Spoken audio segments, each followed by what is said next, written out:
Okay. Doctor Rajkumar. ಇವತ್ತಿಗೂ ನಾನು ಒಬ್ಬರು ಅಭಿಮಾನಿ ಅಂದರೆ ಅದು ರಾಜ್ಕುಮಾರ್ ಅವ್ರದ್ದು. ಇವತ್ತಿಗೂ ನಮ್ಮ ಮನೇಲಿ ನನ್ನ ಬೆಡ್ರೂಮಲ್ಲಿ ಅವ್ರ ಫೋಟೋ ಇಟ್ಟಿದ್ದೀನಿ. ಪ್ರತಿದಿನ ಅವರು ನೋಡಿದೆ ನನ್ನ ಕೆಲಸನೇ ಶುರುವಾಗೋದಿಲ್ಲ. ಮರ್ಯಾದಕ್ಕಾಗದೇ ಇರೋಂಥ ಕ್ಷಣ. ವೈಟ್ ಶರ್ಟ್, ವೈಟ್ ಪಂಚಲಿ ಅಣ್ಣವರು ಸ್ಟೇಜ್ ಮೇಲೆ ಹಾಗೆ ನಿಂತಿದ್ರು. ಎಲ್ಲರೂ ಆಗಿನ ಕಾಲದಲ್ಲಿ ಇಡೀ ಇಂಡಸ್ಟ್ರಿನೇ ನೋಡಿದ್ದೆ. ಬಟ್ ಅಣ್ಣವ್ರನ್ನ ನೋಡಿದ್ದೀನಿ ಅನ್ನೋದೇ ನನಗೆ ಸಿಕ್ಕಾಪಟ್ಟೆ ಖುಷಿ. ಒಂದು ಅರ್ಧ ಗಂಟೆ ಅವ್ರನ್ನೇ ನೋಡಿದ್ದೆ. ಈ 4,000 ರೂಪಾಯಿ ಇಟ್ಕೊಂಡು ಒಂದು 3 ತಿಂಗಳು ಜೀವನ ನಡೆಸಿದ್ದೆ ಬೆಂಗಳೂರಲ್ಲಿ.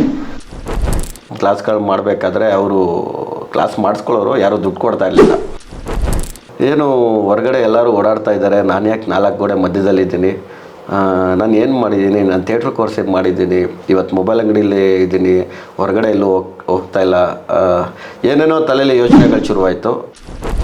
ಯಾರಾದರೂ ನನ್ನ ಮೀಟ್ ಮಾಡಬೇಕು, ಇಲ್ಲಿಗೆ ಬನ್ನಿ ಅಂತ ಹೇಳಿದಾಗ ನಾನು ನಡ್ಕೊಂಡು ಹೋಗ್ತಾಯಿದ್ದೆ. ನಮ್ಮ ಅಮ್ಮನ ಹತ್ರ ದುಡ್ಡು ಇಸ್ಕೊಳ್ಳೋದು ಬೇಡ ಅಂಥೇಳಿ ನಾನು ನಡ್ಕೊಂಡು ಹೋಗ್ತಾಯಿದ್ದೆ. ಕಾಫಿ ಟೀ ಕುಡಿದ್ರೆ ಸುಮ್ಮನೆ ದುಡ್ಡು ಕೊಡಬೇಕಲ್ಲಪ್ಪ ಅಂಥೇಳಿ ಕಾಫಿ ಟೀನೇ ಬಿಟ್ಬಿಟ್ಟೆ. ಸುಮಾರು ಒಂದು 5-6 ವರ್ಷ ಕಾಫಿ ಟೀ ಕುಡಿಯೋದೇ ಬಿಟ್ಬಿಟ್ಟಿದೆ. ಇನ್ನು ನಾನು ಆ್ಯಕ್ಟಿಂಗು ಈ ಥರದ್ರಲ್ಲೇ ಇದ್ದರೆ ಸಾಲ ಜಾಸ್ತಿ ಆಗುತ್ತೆ ಅಂಥೇಳಿ ಅವತ್ತು ಒಂದು ಮೊಬೈಲ್ ಅಂಗಡಿ ಮಾಡಿ ಕೆಲಸಕ್ಕೆ ಸೇರಿಕೊಂಡು ಆ EMIನ ತೀರಿಸಿ, ಅದಾದಮೇಲೆ ಕಂಪ್ಲೀಟ್ ಇಲ್ಲ ಒಂದಷ್ಟು ವರ್ಷ ಬಿಸ್ನೆಸ್ ಮಾಡೋಣ, ಆಮೇಲೆ ನೋಡ್ಕೋಣ ಯಾವಾಗ ಬೇಕಾದ್ರೂ ನಾವು ಆ್ಯಕ್ಟಿಂಗ್ ಮಾಡ್ಬೋದು ಅಂತ. ಆ್ಯಕ್ಟಿಂಗ್ ಯಾವಾಗ ಬೇಕಾದ್ರೆ 50 ವರ್ಷಕ್ಕೂ ಮಾಡ್ಬೋದು, 60 ವರ್ಷಕ್ಕೂ ಮಾಡ್ಬೋದು, ಈಗಲೇ ಮಾಡ್ಬೋದು. ಆದರೆ ದುಡ್ಡು ನಾವು ಕರೆಕ್ಟ್ ಟೈಮಲ್ಲಿ ಮಾಡೋಕ್ಕಾಗಿಲ್ಲ ಅಂದರೆ ಅದು ನಮ್ಮ ಜೀವನ ವೇಸ್ಟ್ ಆಗಿಬಿಡುತ್ತೆ ಅಂತ ಫ್ರೆಂಡ್ಸೇ ಅವ್ರ ಕೈ ಹಿಡಿದ್ರು, ಜೊತೇಲಿ ಬಂದಿದ್ದೀವಿ.